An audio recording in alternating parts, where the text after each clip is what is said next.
انا اللي كضرني ملي هاد الناس اللي كيروجوا هاد الميدان وكيشغلوا معاهم ناس انسانيا، ماشي غير انسانيا، ما كيكون شي تورناج.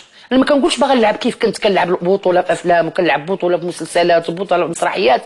انا الله يجعل البركه وعندي واحد السن ديال 50 عام نقدر نلعب نلعب خاله، نلعب جده. كنتالم ملي كنتفرج في واحد العمل كنلقى فيه مرة لعبه دور في اللاج ديالي، ما ممثله، ما حاصله على بطاقه الفنان، ما والو. هي عندي دابا البطاقه ما درت لي والو. انا كنطالب باش نشتغل. اللي ربحت من هذه الحصيله كلها هو مرض الروبو، مرض الضيقه. ما كنلقاش باش نشري الدواء، ما كاينش اللي كيدوق في الوسط الفني. زملائي وزميلاتي كانوا ما كيتفارقوش معايا. اللي بغات شي حاجه تجي عند سلوى، اللي بغات، حيت كانت عندي جمعيه كنشغل معايا ناس، ما كاينش اللي كيقول الو سلوى واش كي دايره، واش مريضه ولا اش لاباس ولا. انا كنطالب من هادشي كله، كنطالب باغا نشتغل. قادره نلعب قادره نلعب عمه، قادره نلعب فيغوراسيون، غنخلص الكرا ديالي.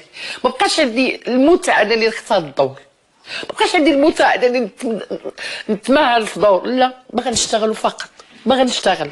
هادشي اللي كنطالب. وليت نمد يدي، بقى لي عندي، انا ما نكذبش عليك، اخر المطاف كنعس في المخده وكنقول غنهز طاسه وغنمشي حدا وزاره الثقافه نعتكف ونقطع وندير اضراب على الماكله وندير على الله، لان راه بزاف ما عنديش شي باب اخر غنجيب منه.